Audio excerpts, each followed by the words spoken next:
मेरे प्रिय शिक्षार्थियों, आपका स्वागत है।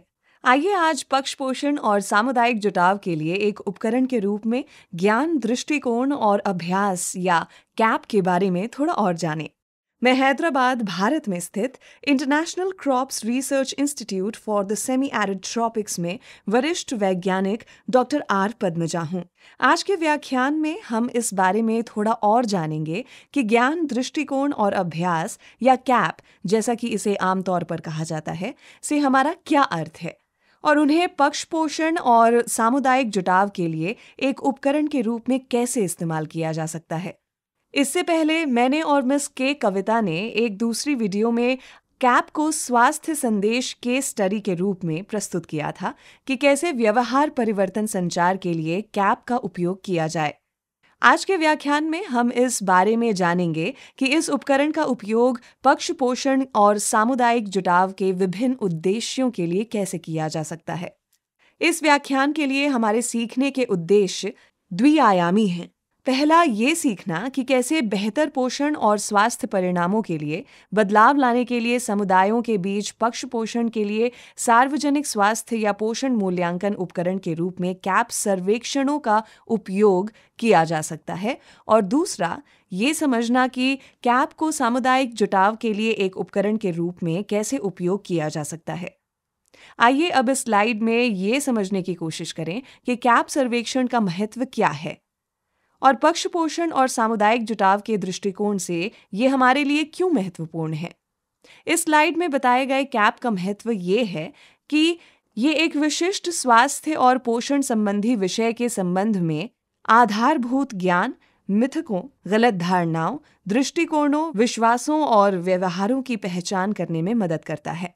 उदाहरण के लिए, ये क्षेत्र, जो ग्रामीण या शहरी दोनों हो सकते हैं, में रुचि के विषयों या स्थितियों के बारे में समझने, विश्लेषण करने और संवाद करने में भी मदद करता है। तीसरा, ये स्थानीय रूप से प्रभावी और प्रासंगिक सार्वजनिक स्वास्थ्य मध्यवर्तनों के विकास से संबंधित जरूरतों, मुद्दों और बाधाओं के बारे में जानकारी प्रदान करता है। और अंत में ये मध्यवर्तन के बाद के परिवर्तनों को मापने में मदद करता है, और इस प्रकार कैप से उन मध्यवर्तन कार्यक्रमों की प्रभावशीलता को भी आंका जा सकता है जिनका उद्देश्य है स्वास्थ्य संबंधी ज्ञान, दृष्टिकोण, व्यवहार और अभ्यास को सही करना और बदलना। आइए अब ये समझने की कोशिश करते हैं कि कैप सर्वेक्षण कैसे आयोजित किए जाते हैं, और कैप उपकरण पर बात करने से पहले कुछ महत्वपूर्ण चीजों को समझने की कोशिश करते हैं। कैप सर्वेक्षण एक मात्रात्मक विधि, क्वांटिटेटिव मेथड है, जिसमें मानकीकृत प्रश्नावली में पूर्व निर्धारित प्रश्नों का उपयोग किया जाता है, जिसके जरिए मात्रात्मक और गुणात्मक, क्वांटिटेटिव एंड क्वालिटेटिव इंफॉर्मेशन, जानकारी मिल सकती है। जैसा कि मैंने पहले भी कहा है, कैप सर्वेक्षण गलतफहमियों या भ्रांति को प्रकट करते हैं। तीसरा, इस बात पर ध्यान दें कि कैप सर्वेक्षण अनिवार्य रूप से एक राय दर्ज करता है और ये घोषणात्मक, यानी दूसरे शब्दों में एक बयान पर आधारित होता है। यानी कैप सर्वेक्षण से पता चलता है कि क्या कहा गया था, लेकिन जो कहा गया है और जो वास्तविकता और व्यवहार में किया जाता है, उसके बीच काफी अंतर हो सकता है।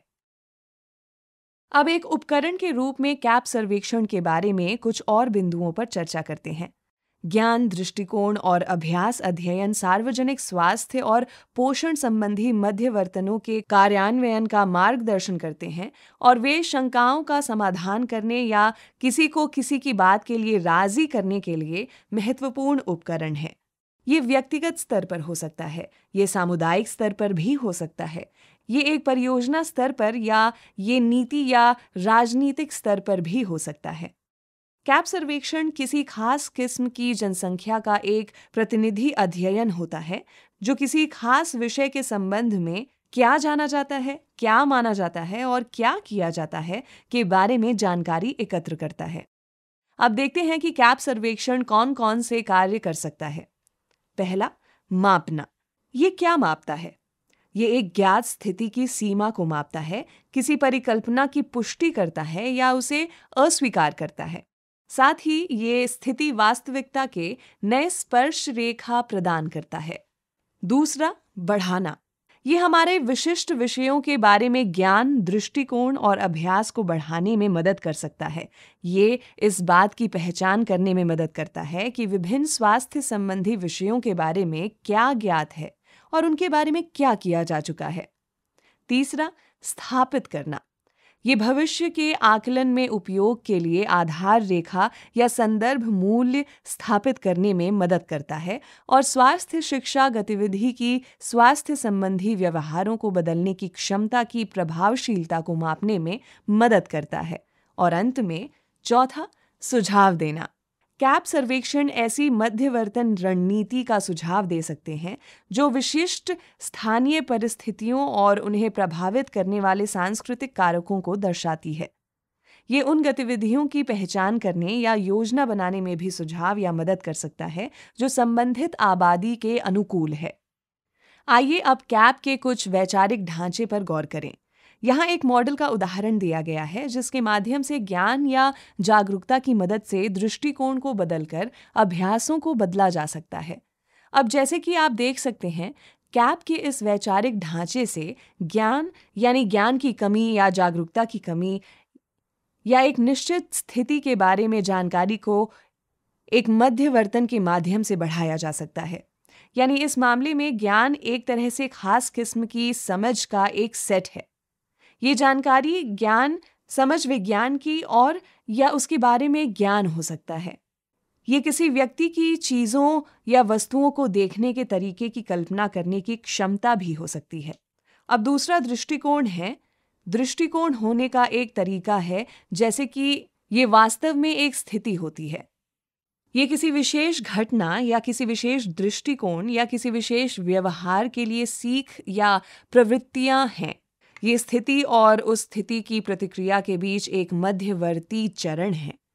इसलिए प्रेरणा की कमी, स्वयं की जांच का अभाव, अपेक्षाओं की अनुपस्थिति या अपेक्षाएं किसी व्यक्ति के दृष्टिकोण का निर्माण कर सकती हैं और ज्ञान के माध्यम से इन्हें कैसे बदला या सुधारा जा सकता है।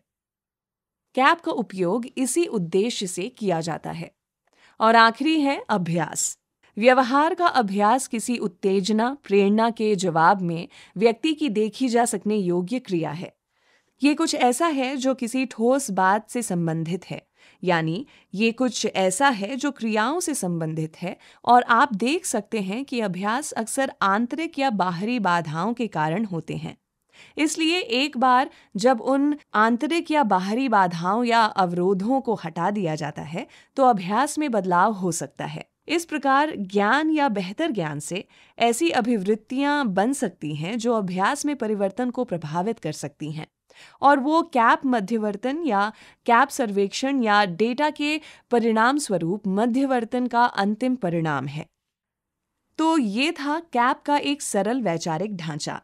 आइए अब आपको एक बेहतर समझ देने और आपको अपने लिए एक रूपरेखा तैयार करने में भी मदद करने के लिए साहित्य में उपलब्ध अन्य रूपरेखाएं देखें। तो इस स्लाइड में मेरे द्वारा प्रस्तुत विशेष ढांचे में ये नियोजित व्यवहार के सिद्धांत पर आधारित है और इसका उद्देश्य ये बताना है कि विभिन्न तत्व व्यवहार का पूर्वानुमान लगाने में कैसे भूमिका निभाते हैं। आइए अब उदाहरण के लिए स्वास्थ्य संबंधी कोई समस्या या स्वास्थ्य संबंधी समस्या से संबंधित व्यवहार को देखें। यहाँ व्यवहार मुख्य रूप से किसी व्यक्ति के कुछ व्यवहार करने के इरादे से निर्धारित होता है। इरादा स्वतंत्र रूप से व्यवहार और अंतर्निहित मान्यताओं और मानदंडों के प्रति व्यक्ति के दृष्टिकोण से प्रभावित होता है। इन तत्वों के बीच की अंतःक्रिया असल में रैखिक नहीं होती है, बल्कि एक जटिल नेटवर्क को दर्शाती है। स्लाइड से कोई ये निष्कर्ष निकाल सकता है कि किसी व्यक्ति के एक निश्चित व्यवहार के सकारात्मक या नकारात्मक मूल्यांकन को दर्शाने वाला रवैया व्यवहार संबंधी विश्वासों से पता चल सकता है। बदले में व्यवहार संबंधी विश्वास एक प्रदर्शनकारी व्यवहार के परिणामों को दर्शाते हैं। जैसा कि आप स्लाइड से देख सकते हैं, दूसरी ओर व्यक्तिपरक मानदंड सब्जेक्टिव नॉर्म्स किसी व्यक्ति के जीवन में अन्य महत्वपूर्ण लोगों के निर्देशात्मक विश्वासों नॉर्मेटिव बिलीव्स से प्रभावित होते हैं। अब जब मैं महत्वपूर्ण व्यक्ति की बात करती हूं तो इसका अर्थ है किसी व्यक्ति के जीवन में महत्वपूर्ण लोग। ये एक पिता हो सकता है, ये कुछ मामलों में माँ हो सकती हैं या पति या पत्नी या बहन भाई आदि कोई भी हो सकता है। दूसरी ओर देखे जाने वाले व्यवहार का नियंत्रण व्यक्ति के व्यवहार को करने की उसकी क्षमता के आकलन को संदर्भित करता है। ये ध्यान रखना महत्वपूर्ण है कि किसी व्यक्ति के विश्वास और मानदंड आवश्यक रूप से सही ना भी हों, तब भी एक निर्दिष्ट व्यवहार करने या न करने के इरादे पे इसका असर पड़ सकता है। अब एक अन्य महत्वपूर्ण ढांचा या कैप ढांचे का एक उदाहरण मुलेमे और अन्य द्वारा दिया गया है और ये 2017 में प्रकाशित हुआ था। जैसा कि आप देख सकते हैं, इस ढांचे का उपयोग मात्रात्मक डेटा द्वारा पहचाने गए रुझानों और संबंधों पर गुणात्मक डेटा की गणना के लिए किया जा सकता है। ये शायद हमारे द्वारा पूछे गए सार्वजनिक स्वास्थ्य या पोषण मध्यवर्तन के बारे में मौलिक प्रश्न से शुरू होता है। अर्थात ये परिकल्पना है, क्या उस विशेष मध्यवर्तन या विषय के संबंध में लक्षित आबादी के ज्ञान और अभ्यास के बीच कोई सीधा संबंध है जिसका हम आकलन करना चाहते हैं? गुणात्मक और मात्रात्मक दोनों तरह के डेटा एकत्र करने के लिए डेटा त्रिभुजीकरण ढांचे का उपयोग करके एक सर्वेक्षण तैयार करके इस प्रश्न का उत्तर दिया जा सकता है। इन आंकड़ों को विषयगत और साथ ही मानक पैरामीट्रिक विधियों का उपयोग करके समानुक्रमित, प्रबंधित और विश्लेषण किया जाता है।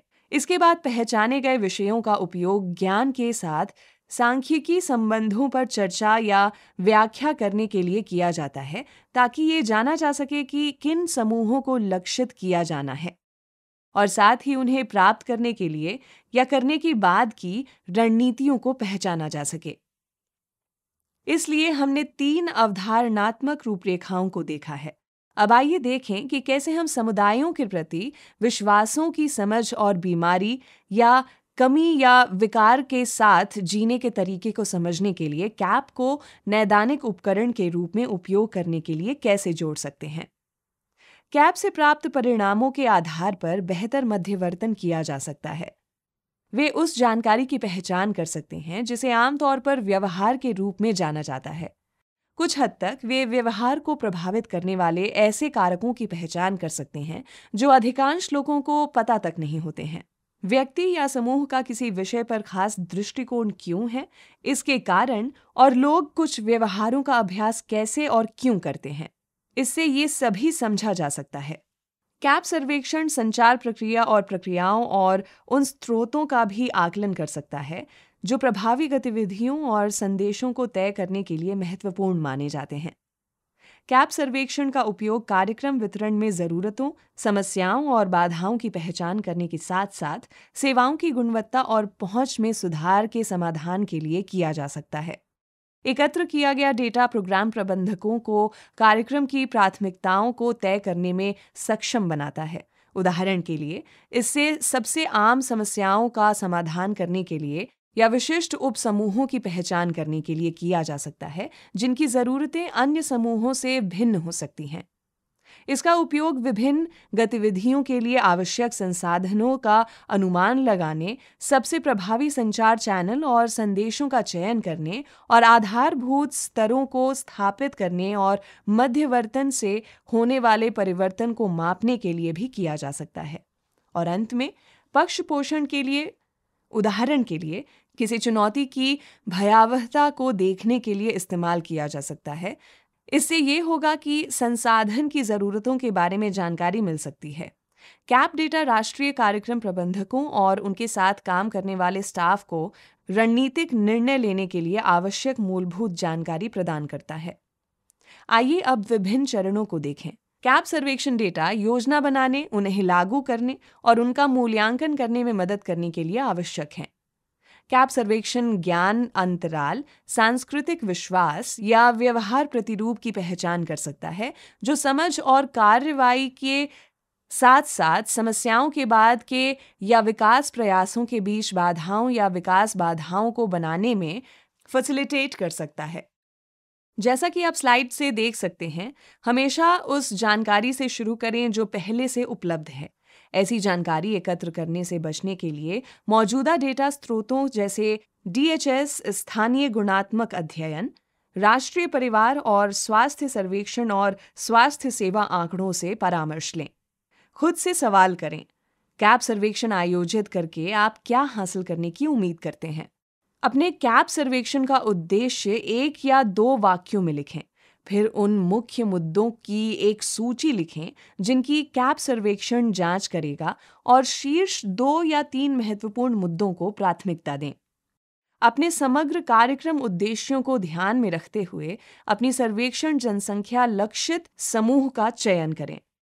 अपने सर्वेक्षण के लिए लक्षित दर्शकों की विशेषताओं को परिभाषित करते समय बिल्कुल बारीकी से काम करें। आपके नमूने का आकार इस बात पर निर्भर करता है कि आपके सर्वेक्षण का उद्देश्य क्या है। यदि आप किसी परिकल्पना का परीक्षण कर रहे हैं या समय के साथ तुलना कर रहे हैं, तो उसके लिए बड़ा नमूना बनाने का सुझाव दिया जाता है। यदि सर्वेक्षण का मुख्य उद्देश्य कार्यक्रम के निर्णयों के लिए वर्णनात्मक डेटा प्रदान करना है, तो एक छोटा नमूना पर्याप्त हो सकता है। अगर जरूरी हो तो सर्वेक्षण के लिए नमूने के जिस आकार की जरूरत है, उसके बारे में जानकारी लेने के लिए आप किसी सांख्यिकीविद से परामर्श ले सकते हैं। अंत में, नमूनाकरण रणनीतियों में पूर्वाग्रह को कम करना चाहिए। फिर से अपनी नमूना पद्धति के माध्यम से अपने लक्ष्यों और उपलब्ध संसाधनों के लिए सबसे उपयुक्त विधि तय करें। अब कैप का चरण 2 सर्वेक्षण प्रोटोकॉल विकसित करने से जुड़ा है।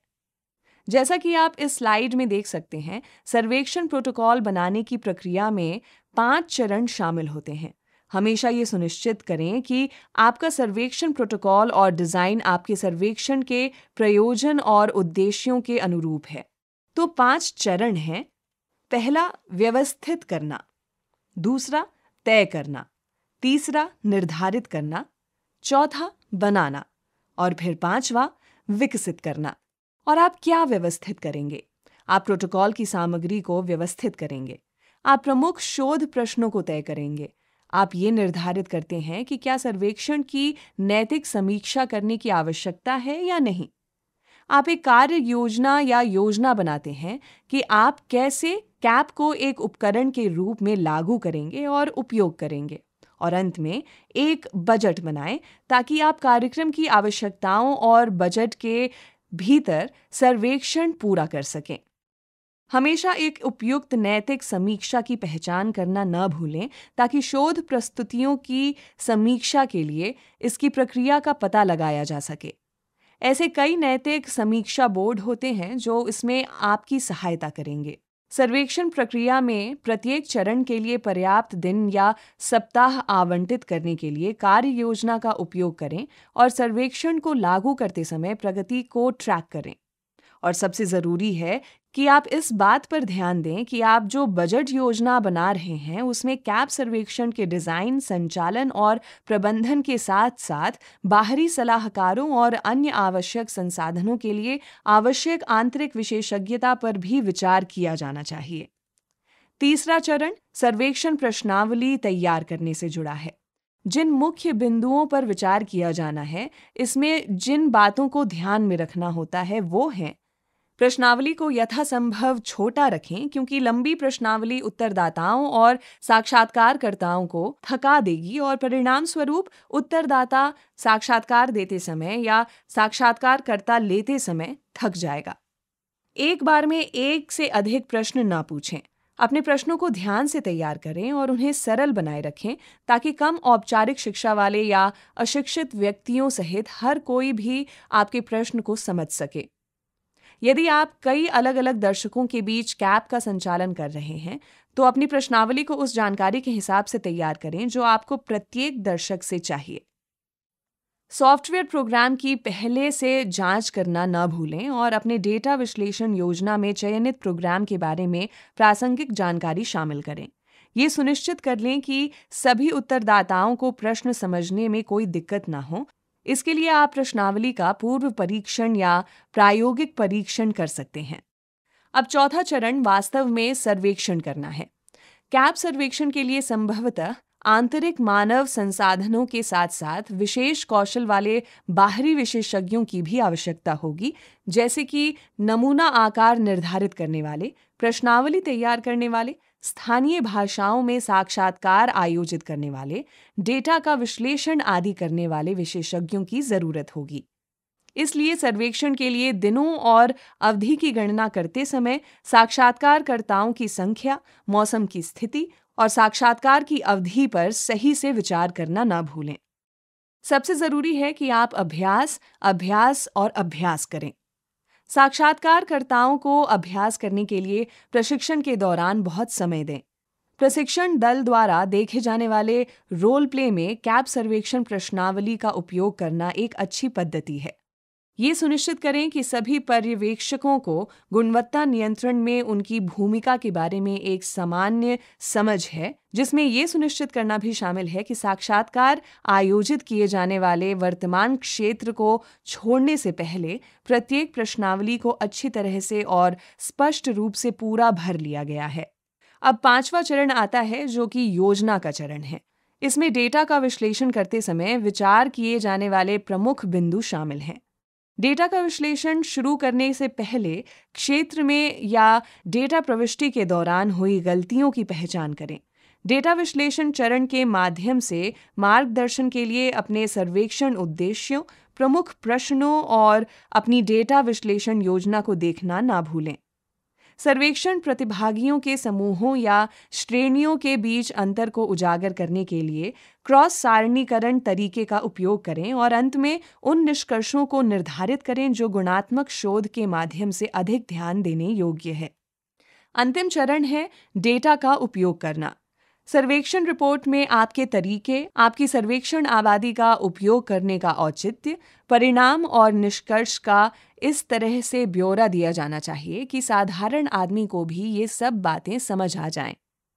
कैप सर्वेक्षण के परिणामों के बारे में जानकारी देने के लिए भागीदारों की बैठक आयोजित करें और स्थानीय सरकारों और गैर सरकारी भागीदारों से सुझाव और सिफारिश एकत्र करें।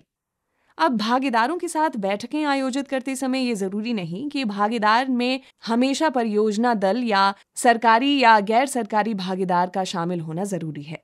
इसमें उन समुदायों को भी शामिल किया जाएगा जिनके साथ हमने काम किया है, ताकि उन्हें वो चीज़ें लौटाना है जो हमें सर्वेक्षण के दौरान हासिल हुई हैं, और हमें हासिल की गई जानकारी देते समय समुदाय को ये बताना चाहिए कि व्यवहार में बदलाव या व्यवहार या विधि में बदलाव कैसे हो सकता है। संसाधनों के आवंटन को प्रभावित करने, स्वास्थ्य शिक्षा अभियानों के डिजाइन बनाने, मीडिया चैनलों को चुनने में और स्वास्थ्य कार्यकर्ताओं या अन्य दर्शकों के प्रशिक्षण के लिए सामग्री की पसंद को प्रभावित करने के लिए कैप डेटा का उपयोग मूल्यवान साक्ष्य के रूप में करें। पक्ष पोषण का उद्देश्य आवश्यक वित्तीय संसाधनों को जुटाना और नीति निर्माताओं, नीति विश्लेषक और नीति योजनाकारों, नीति निर्माताओं और पत्रकारों, साथ ही राजनेताओं जैसे भागीदारों को प्रभावित करके नीतियों, दिशा निर्देशों या प्रक्रियाओं को बदलना है। जबकि संचार का उद्देश्य जागरूकता बढ़ाने, सामाजिक मानदंडों को प्रभावित करने, जनता में चयनित व्यक्तियों या उप आबादी के बीच व्यवहार परिवर्तन लाने और लोगों, अपने परिवारों और प्रदाताओं के बीच पारस्परिक संचार और परामर्श या जुड़ाव में सुधार करने का प्रयास करना है। और अंत में सामाजिक जुटाव का उद्देश्य सामुदायिक स्तर पर कार्य करने के लिए अक्सर समूहों को एक साथ लाकर मानदंडों को बदलना, सेवाओं में सुधार करना, सामुदायिक पक्ष पोषण का विस्तार करना और सामाजिक समस्याओं को हल करना है। सामुदायिक जुटाव के एक उपकरण के रूप में कैप का उपयोग इसी उद्देश्य से किया जा सकता है। आइए अब समुदाय में कैप उपकरण को लागू करने के तौर तरीकों पर चर्चा करें।